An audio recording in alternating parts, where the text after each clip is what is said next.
My name's Megan Silver. I've been running the Troma booth here at Comic-Con and various West Coast booths for 13 years now with Marcus Lesser over here, who's filming.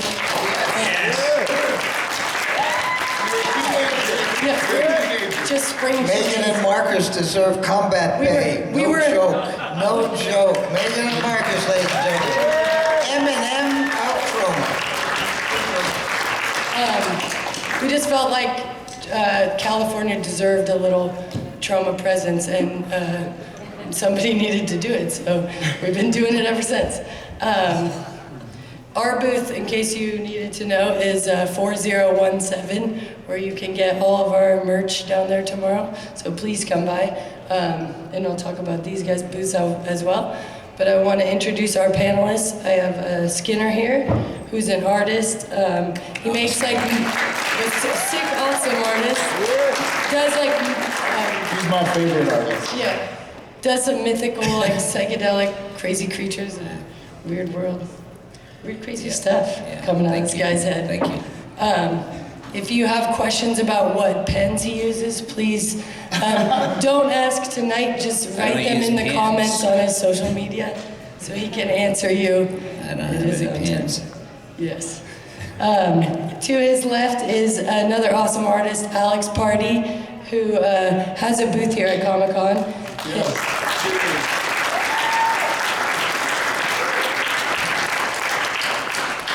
His booth is 5502, which is right inside the A doors. Don't be discouraged by the numbers. Go see him tomorrow. And also he shares his booth with Dave Crea over here and Jonathan Wayshak. So they're also incredible artists. Please go down to their booth and pick up some art from these guys tomorrow. It'd be great. And my art makes Skinner mad because it's kind of cute. It's really cute. That doesn't make me mad. I understand. To Alex's left is Lloyd Kaufman. Thank you. On behalf of the narcissists of the world, thank you. Lloyd, as we know, is a filmmaker. He's going on 50 years of filmmaking, still doing it, passionate about what he does. He's also the chairman emeritus of the Independent Film and Television Alliance. And he's been making movies solely independently with Troma for 44 years now, which is no small feat in this world of... National treasure, ladies and gentlemen. He has big feet and big hands. And coming in on his left is Pat Kaufman, who's Lloyd's wife. And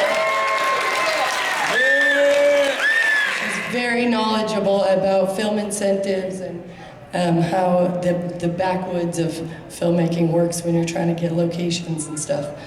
And also does a lot of producing of some of your favorite Troma movies. They've been secretly funded by Pat. Commissioner.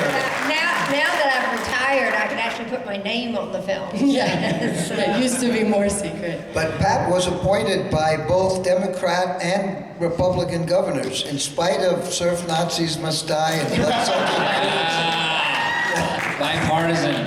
It's unbelievable. That's how capable this person is. I mean, really. And billions of dollars came into New York State from the industry. Surf Nazis Must Die pulled in billions of dollars into it. And my wife couldn't have done any of that. My wife could not have done any of that without Skinner and Pardee. I taught her And we did, there's a few things that connect these fine fellows up here,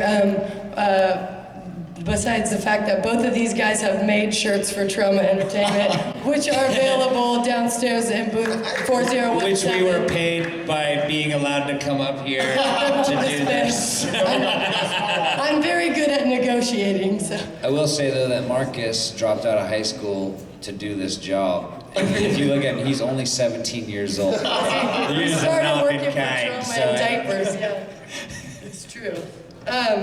But besides them doing free shirt designs for us, these guys are also all self-taught artists And I wanted you guys to speak a little bit about why you chose this as your path instead of going for traditional career paths, or do you feel like you had a choice in following your passion and doing what you do? Lloyd was a Chinese studies major at Yale in George Bush's class, and instead of going and becoming one of the power elite, he decided to make Squeeze Play and other such sexy comedies.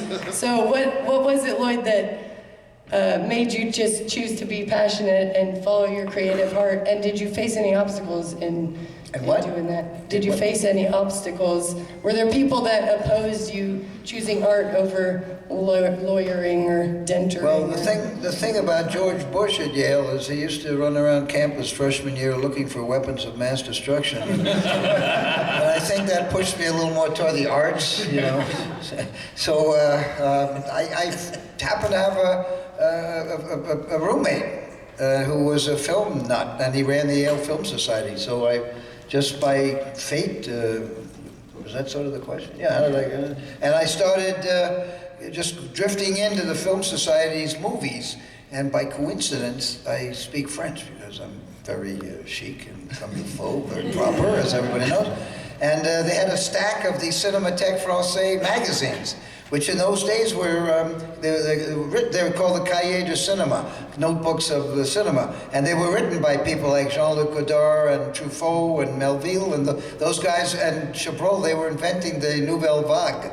And they propounded this idiotic theory called the auteur theory, which dictates that the director should be entirely the author of the film, and it should be totally his, her, or his or her movie. And I bought into that like an idiot. And as a result, my poor wife has had to support me for many a year.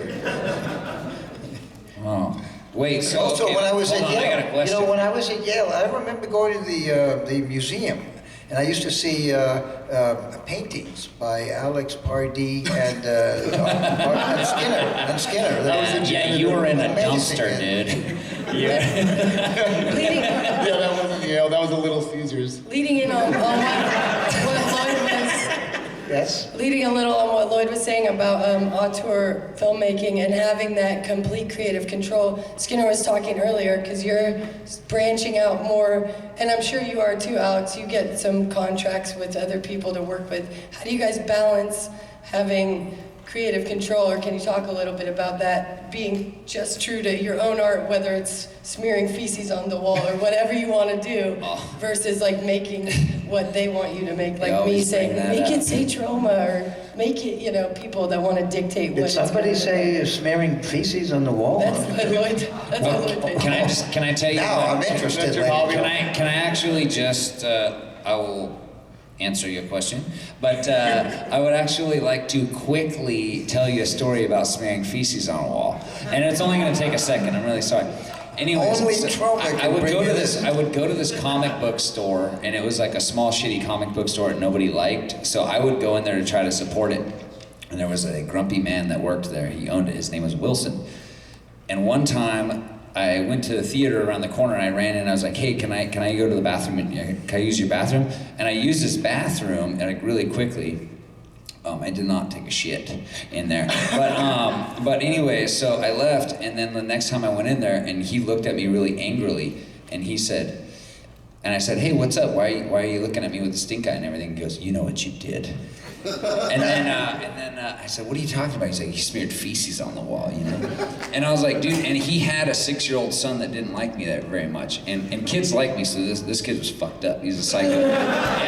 And he smeared feces on the wall, blamed me for it. And this dude, he said, I went on all the sites, all the comic book sites. I told all the comic book shop owners in town that you smear feces on the wall. And I was like, what are you doing?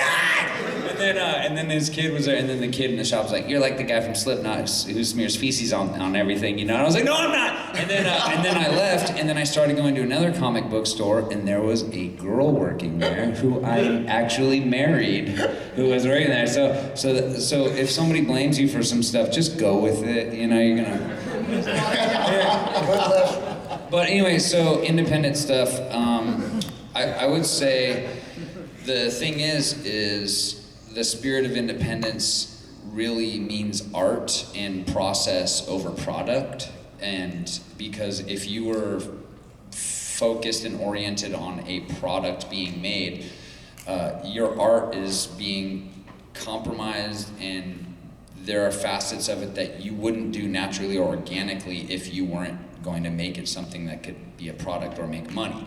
So the problem is there's always this eternal struggle between process and product, because process being the art and caring about something and doing something that appeals to you and your heart and your sensibilities, and then the material reality of needing to actually make money to buy shoes and milk for your poor children, you know? And so I would say that, like, for me, quitting my job was like a scary thing, but the perpetually scary and difficult thing is like constantly evaluating how much of what I do is worthwhile on an artistic bend, or that I'm appealing to an external force of like money, or if it looks cool or good, you know what I mean?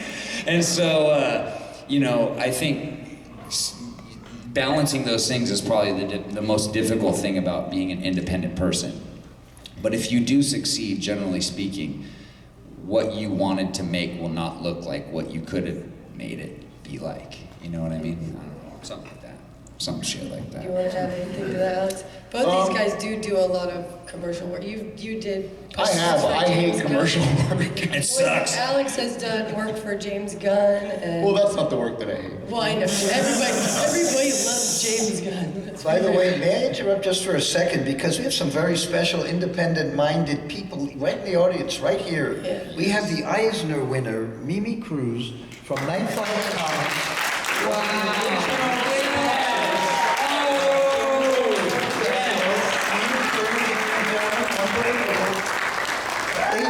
18 years together on the Troma Dance Film Festival, right? And Eisner winner. How cool is that? Sorry for the interruption. No, you're good. I have a little weird upbringing as far as like being an artist and stuff, because I grew up very apologetic for being an artist, and like you know, in kind of like the early '90s when I really decided that like this is what I want to do, there wasn't a lot of outlets as far as like promising careers. There wasn't a lot of like, you know, digital opportunities, I guess, at the time. So it kind of forced me to be like sorry that I wanted to be an artist. So therefore, when I decided to do it and started looking for, you know, would take any job, whether it was a job as a band flyer, or a job as a t-shirt designer, anything, like, it was always kind of like, I didn't realize the importance of creative control. I guess I just kind of was like, wanted to appease people. And then, just like any regular job, you do that for so long before you realize that you have something to say, or you have something you want to do, and you feel, you know, so then that like urge for like the creative control kind of thing. So if that's what you're passionate about, actually being creative and not just work for hire stuff. So that's kind of like, I guess, I don't know what I'm adding to the conversation. Doing great. If you know Alex's work too, it's very similar to Lloyd's work in that he, like Alex, well, in this way, no, in that he makes a whole world for his characters. Alex creates these characters, and then they live in a whole universe. That's actually like it's very much like the Troma universe. No, so one of the things that I loved as a child growing up with Troma films was, outside of, you know, a comic book realm or a Star Wars or whatever, like, I realized after seeing, I guess it was Nukem High, probably, but by the time it was Nukem High 2, I realized that Tromaville was a universe. And it was like, I had never seen something outside of Star Wars that was a cinematic universe with crossover, you know, Tromaville's a place, and it was like so cool. I was like, that's what I want to do, I want to make my own place. How cool is that? That's better than getting the Nobel Peace Prize. That's terrific.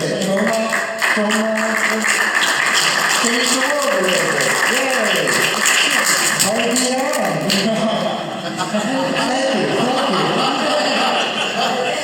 Completely original joke. Another thing these fellas have in common is they all have moved past their original mediums, I would say these guys are artists. You deal mostly in drawing, right? Specifically using, you do some painting and stuff too, but you do drawing and painting and stuff. And Lloyd did film, but recently Skinner did a YouTube program called, he partnered with Super Deluxe and did a hilarious YouTube show. There's only 3 episodes right now. It's incredible. It is so good. It's called Drawing with Skinner. And I watched the 3 so fast, and then I was like, I need 50 more. Like, I need to watch this every day. And so I'm hoping, Super Deluxe, if you're out there, please put Lloyd on it. Let's get this going. Oh, yeah. I need to see a lot more episodes because it's a really good show. And it's, you talk about people, you make people who aren't artists draw, and you talk about them just finding that inner creativity. Because I do think people all have it inside, but then they just shove it down. Somewhere when you're like 9 or 10, people are like, now you can't, you know, people, adults go, I can't draw, or I can't do this, and it's like, why not? Like, who can't? Like, you can't hold the pen, or you can't, like, what's your problem? Or maybe you can't do it at that level, but it's weird, they tend to mix, like, skill with ability, like, having a physical ability for it. But, Skinner's working on that, which is a YouTube show that he's physically on as a person, Skinner. And Alex Pardee recently, this week, right, last week, debuted his mobile app for his Bunnywith character. And it's a Bunnywith game, you can download it for iOS and Android. Free. So it's free game, even your mom can get it, super fun. You know, it gets really addicting. Your mom already has it. My mom already has it. But, so he's doing that, and Lloyd is just recently, with Pat producing it, the fellows at Blue Apron as well. There's lots of people behind it. Lloyd did his first VR movie called Heart of Fartness.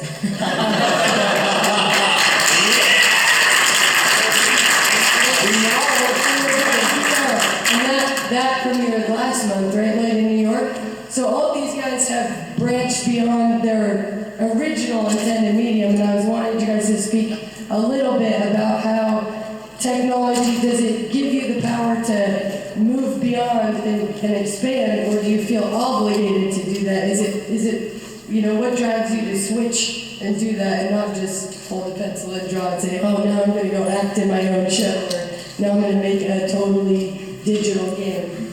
You know, that, what makes... In my case, I'm attracted to new tools. I think that, like, I got really attracted to Photoshop when I first discovered it in the 90s, and I'll always like drawing as like a base, I'll always like painting as experimenting, but whenever something comes out, I like to try that just to see if it matches the passion that I have for the other things that I like doing. And in some cases it does, and in some cases it doesn't. Most recently, when I decided to make this new phone game, I developed the entire thing. Well, not developed, but I did all of the artwork from start to finish just on my iPad Pro with Procreate. And it was both a good way to see if I like drawing in an iPad, and also this convenience of like keeping up with technology and being able to do things fast and being able to adapt. And I'm just always attracted to seeing like how my characters and my art and my world would exist in another format, because that is exciting to me, you know? Is that kind of, Lloyd, for you doing the VR? Is that how you, like, now you're able to put people, basically with VR, you can put people inside Tromaville. Well, Is that? speaking of the high tech, we have 2 more celebrities in the audience. Ms. Leslie Gladney, stand up, because Leslie produced the music video. My favorite music video, which I directed, In the Dirt. And you can see it on YouTube for free on the Troma Movies channel. And Stacy Krause is here, modeling the beautiful American chicken bunker uniform from Poultry Guys. Very baby powder, of course. It's a little too clean. I think like the technology, internet stuff is something that, for me as an elderly person, has I've had to absorb it and understand it and use it, and actually like. I take credit for showing you what email is. This dude got me on Twitter. It was a nightmare for everybody else. Yeah, except for me, it was my experiment. You know what's so funny though is I'll be like hanging out with him. I'll get all drunk, and then I'll wake up very hungover, and he'll already be up making art on his iPad Pro. And I'll get up like, buddy, stop doing that. What are you doing? But I think that the internet actually for me has just really made it easy for me to be absurd to a wider audience. And I think actually in the spirit of independence, it's interesting because the old, essentially the old paths that you would have to tread in order to get something done or made or approved or, assimilated into a normalized, form of becoming a sitcom or a comic book or a TV show or a radio show or whatever, a song or a band. The internet is, as much as it's difficult for me to navigate as far as I don't understand why now I have to tell everybody what I'm doing all the time, you know what I mean?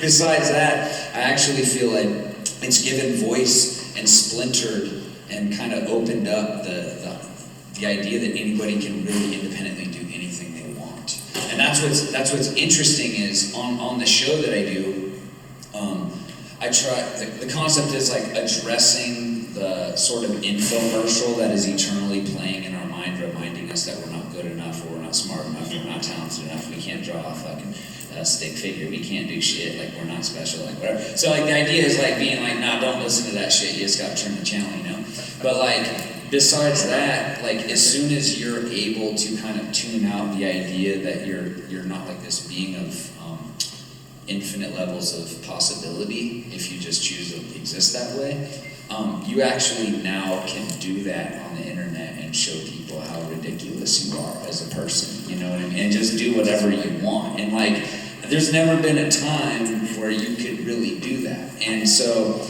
if you're wow, I'm an artist person, but now I'm gonna just make cat videos and and maybe I'll be a millionaire one day for cat videos.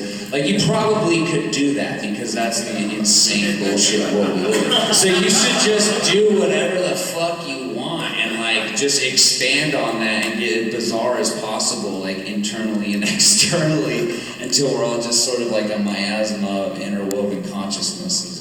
One thing, So just do that. But what I think is cool is that the sentiment that you are expressing so beautifully is something that Lloyd has actually said for years and years and years, because as some of you, hopefully many of you, hopefully all of you know, Lloyd has a whole series of books that he wrote, in the Make Your Own Damn Movie, and then direct your own damn movie, and produce your own damn movie, and sell your own damn movie. But the point was that the technology was making it more and more possible. But even actually, you wrote the first one before the technology made it easy. You said, just have the courage and go do it.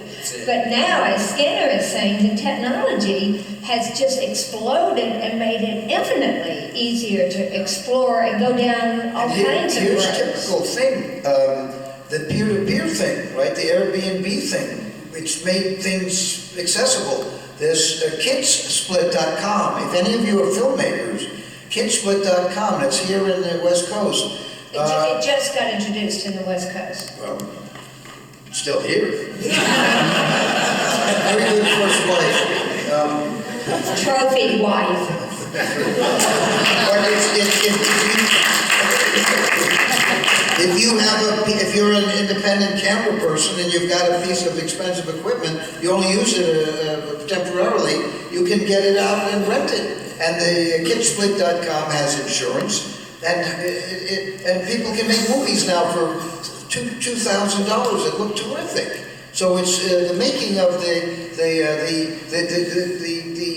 moving image making has been democratized. It's terrific. And it's not just that if you have a camera that you don't use all the time and therefore you can make money off of your camera, but you say you do decide you want to go make a VR movie, but you don't want to go invest in the camera. They've got all that equipment, they've got drones, they've got everything. So it's very, very cool, and you should all put it in your phones immediately. Kidsplit.com. There's so many people that you can access to now if you wanted to make a film.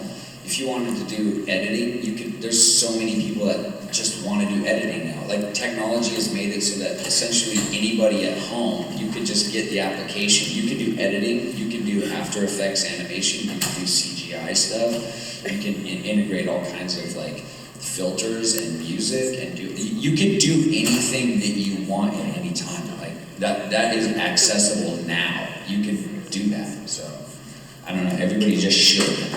Go for it. Oh, now wait a minute. Let's say you can do anything you want. Well, let's say you've been married for 43 years, and your wife. 44. 44. No. The axe came down at 43. Return to Nukem High, aka Volume 2. I believe that there was some changes made by. To the film. Exactly. Well, almost to the husband's genitalia. But anyway, the wife is a very strong influence. Can we, I would like to show a clip real quick. Props to Pat for influencing Lloyd. She also, I'm sure, buys him these awesome socks. If you notice, Lloyd has a great tie and sock collection. Very stylish, thanks to Patty Pie. But I would like to show the clip from Drawing with Skinner that we have. It's a trailer for the clip, so you guys can get an idea. And please write super deluxe and make more so I can. I think we're gonna make 3 more actually. We got 3 more. Drawing's been around for a long, long time, kids. The earliest known drawings are 35 to 40,000 years old. Can you imagine? Drawn on the walls of caves by cavemen. So if the earliest humans could draw buffaloes, pigs, horses, ibex, and what have you, all without paintbrushes, airbrushes, and all the modern amenities that make making art so thin and watered down these days, now why can't we? Oh, hey, it's a gas lamp killer. It's a psychedelic beat freak. I'm ready to do some art with you today. Fuck yeah. Exactly. There's no excuse. So put down the selfie stick there, Junior, and pick up a pencil. Things are about to get real weird around here.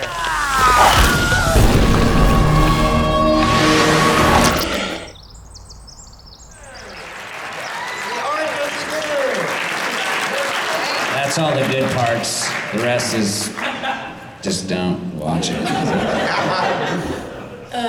So that's awesome, and they are all available up on YouTube to watch through Super Deluxe's channel. I highly recommend it. I can't say it enough.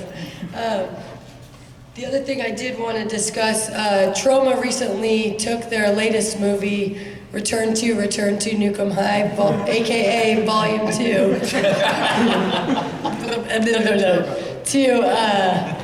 to Cannes Film Festival in France. And Lloyd, Troma used to be a regular exhibitor at Cannes. He used to take movies there, and then you did take a hiatus from the festival for a number of years, but they got it together. We went to most of them. Yeah, and then when if I was filming, I wouldn't go, but Troma was at most of them.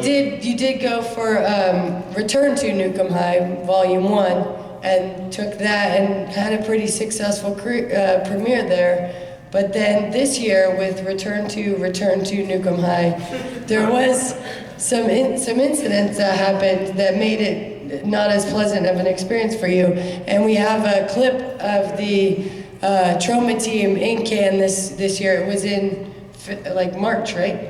It was just a few months ago. And as a setup, I mean, what Troma was doing this year is what they've done every year for 20 or 30 years, which is guerrilla marketing on the streets and parades, and the citizens of Cannes love it.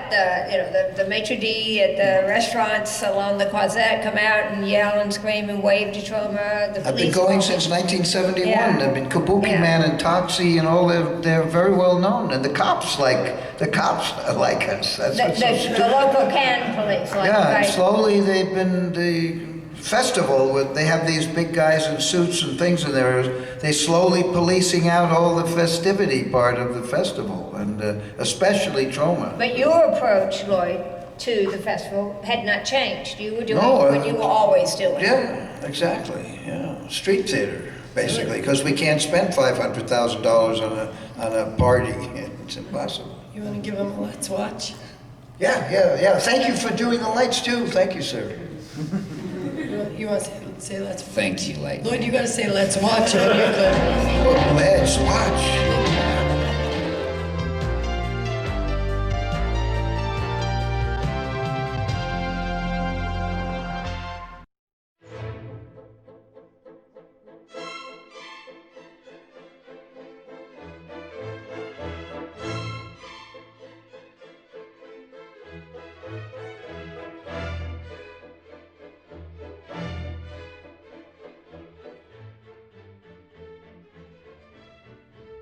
As you know, yesterday we were forced to take off our masks by the police who are right behind us. What we just saw are a couple of guys dressed as Pirates of the Caribbean. They were allowed to walk around. They have fake guns, knives. I'm trying to rectify the idea in my mind why it's good for Disney and not good for Troma.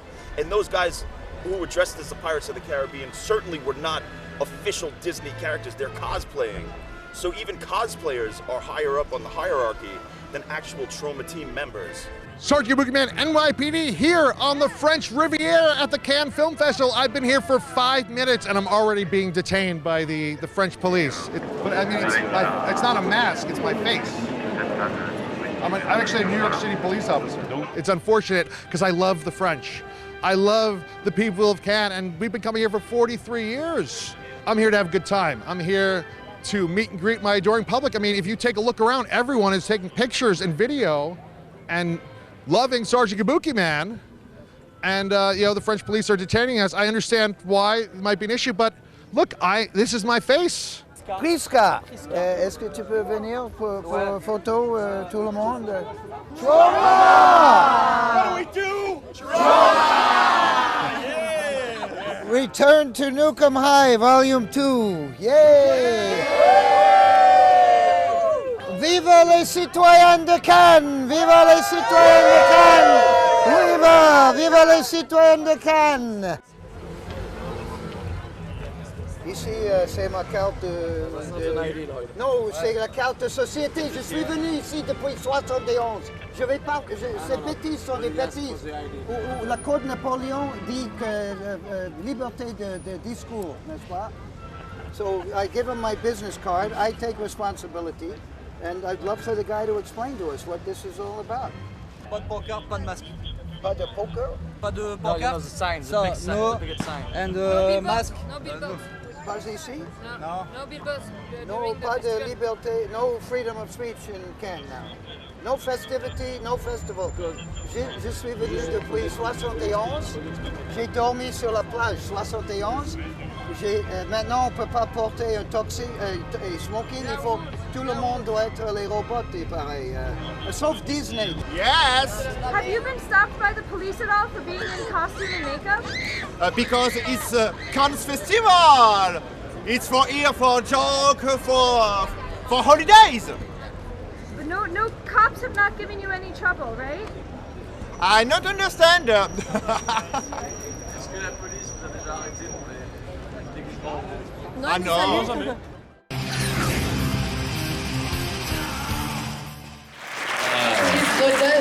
That's pretty crazy. I hate cops, man. Yeah, I do. That was insane. Lloyd, do you want to speak any more about that? I just, I'm not going back, let's put it that way. Wait, so that's not a joke, that really happened? No, they slowly but surely, over the years, they've taken all the fun out of the festival. It's, you know, and what's ridiculous is, look what's going on here. There's all sorts of masks and makeup and, you know, Sergeant Kabuki Man NYPD wouldn't even be looked at here. And there he's a terrorist or something, right? I mean, it's insane. But they had all sorts of mainstream, and they had a de Gaulle thing with the cars going through and fake rifles, but Bjarni, one of our volunteers from Iceland, was wearing a Troma t-shirt on his own, walking peacefully down the main drag, and was forbidden to go any further in front of the main theater because no Troma, no Troma. Oh my God. Blacklisted. You have some observations about art and terrorism. The terrorism and the fascist attitude, the growing attitude towards art. Well, indeed, they always, Marcus, we were just talking about it. They go after the the artists, the fascists blame it on the artists. They're first, right? Subversive, just being an artist. By definition, you're subversive. So so it's not so surprising. It's not so surprising. They want to weed out the real, I don't want to say shit disturbers, but the real independents. They want to get rid of it. Sundance did it. They policed us out. We now do Troma Dance, the all-free film festival, and after 10 years we moved it to New Jersey, and then finally this year, it's the 18th year, but it's in Manhattan. But we had to move around. August 11th and 12th, come to Manhattan and come to Troma Dance, a free film festival with, you can submit your film for free, you can attend for free, and there's no VIP policy. That's amazing. I can't believe that happened. We're artists. We're not threatening. We're very malnourished. We only drink wine and listen to Leonard Cohen CDs. Paint ugly things. Dude, that's crazy. Yeah, that was nuts. I will not stand for this shit, man. Isn't that Take something? me back. Yeah, I mean, again, you're getting it from us, but there it is. And we didn't have cameras at other moments, or we were scared shit to film at other moments. You know, they had 15-year-old kids with machine guns all over the place. I think you But it was the thugs with the big black things that were telling the police, because they know us, the cops know us. Yeah, I think you make a point about the elitists of the festival trying to squeeze the little guy out. And like you said, when I initially heard about this, I said, well, France has had a lot of issues with terrorism. But then you look around here, and this convention does have 500,000 people at it, and they've amped up. There's dogs now sniffing, bomb dogs and stuff like that, which makes me feel a lot safer. But like you said, it's still a totally free thing. They don't police anyone. Anyone can come in with anything. Well, if you're going to police them, at least have a but they still allow for... No, don't have a double standard. Yeah, you know, yeah. Disney okay, Troma no. That's where the fascists comes in, But I right? think- The Chinese have the same thing, where they have a whole, you know, they decide the laws that Russians do. We're supposed to have laws, and well, yeah, Comic-Con, but for with this, everybody. they keep you safe, but still allow total space for treat that. everybody freedom the of same expression. way. If they're going to be strict, then be strict to everybody. Don't just muzzle the independent or the one that's having a little fun. Well, who even knows? Maybe a little like, too much fun. Do they even, I mean, well, besides the fact that it's just kind of like telling of the landscape now, where the more that you're just like an actual artist and kind of creating a zen, you know, sort of a zeitgeist zen slap everywhere you go with your art and your livelihood and your spirit and everything like that, you're gonna, the rest of the world is sort of locked down in kind of a homogenized fetal position of, you know, like lashing out, trying to control shit. So it's like the more you do what you do, the more it's like holding up a mirror to the rest of the, you know, fear babies, like, look what you're doing. Like, this is what life is. This is living. This is existing. We have a spirit. We're artists. We're creatives. We're, you know, wild-hearted people or whatever.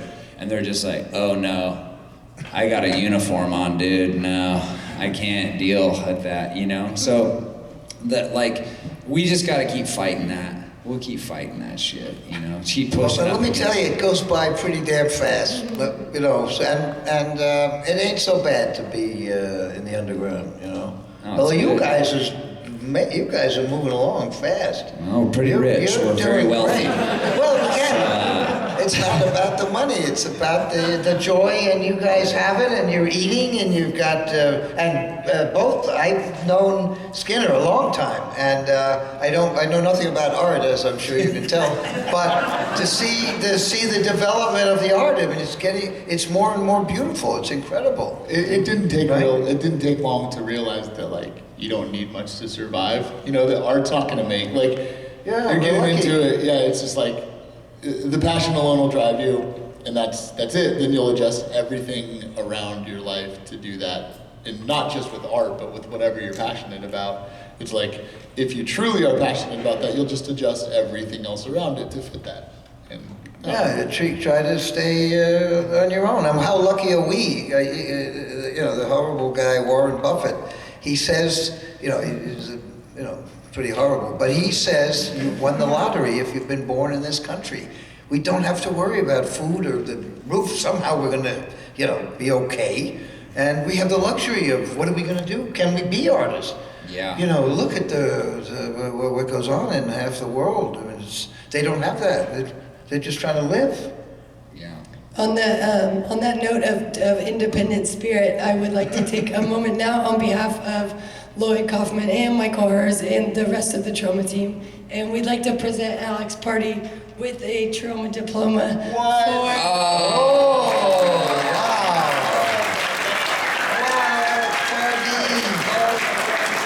That is incredible. Beautiful.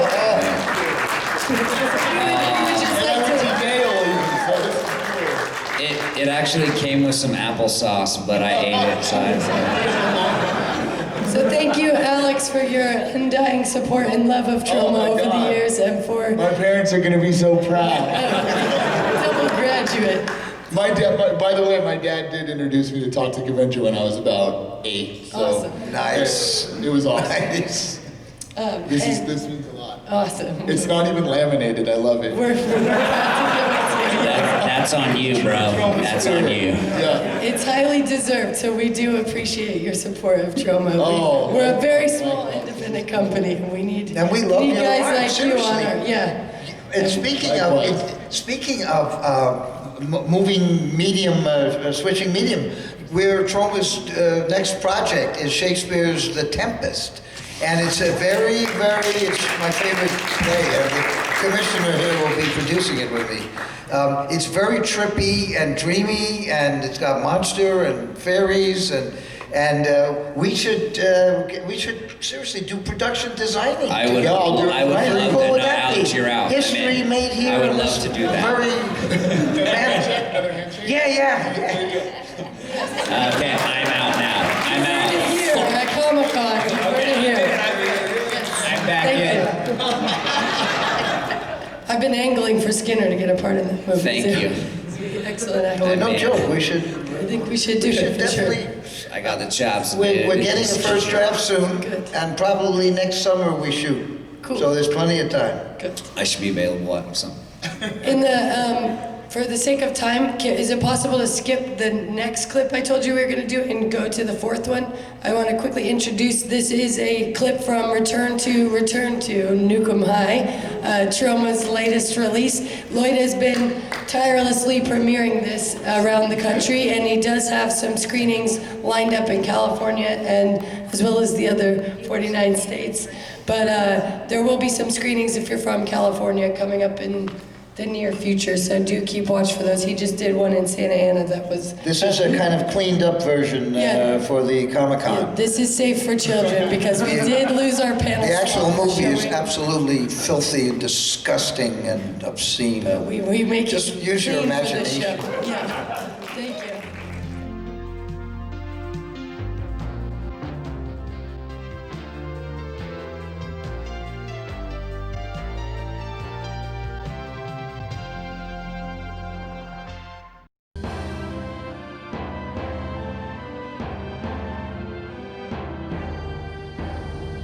Nose blood.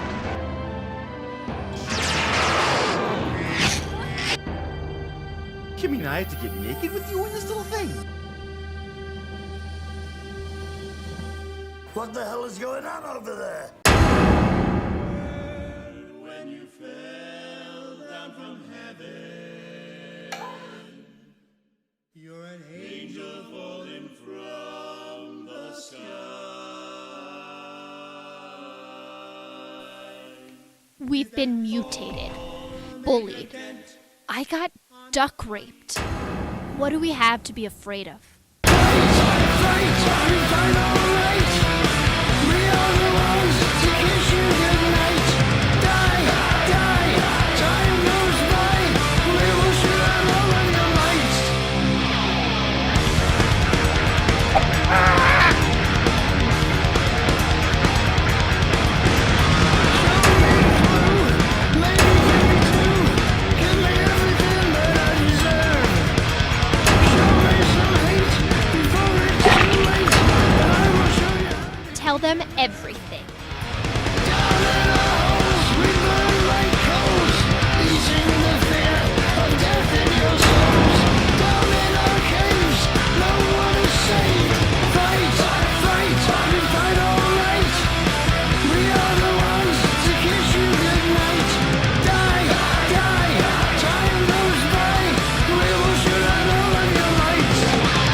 Cans don't know what's up.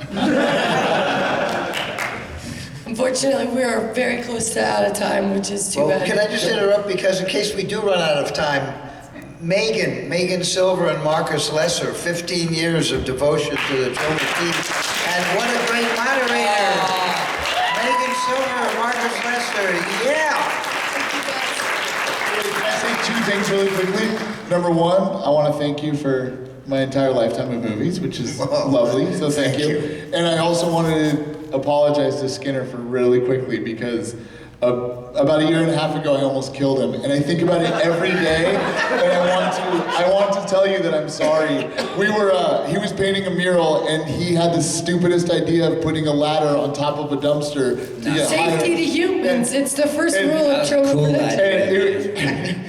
And he trusted me to hold it, and I was against it, and he believed in me to do it. And I tried, and I got distracted by my own barking dog, and I let go of the dumpster, and I heard, Alex, Alex, Alex, Alex, and then he fell about a story and a half through the ladder's rungs, and he miraculously landed in between the rungs and was totally fine. And I've never not thought about that, because if it was 1 inch difference, he would be dead. Whoa. Hey, I looked over and I saw him like walking away. And I was and I was on the ladder. I felt like, because I was like, Alex, and I just kept going like this, and I was like, oh, okay, like. and then he ate a weird edible from a stranger, and we had to drive home because he got sick. No,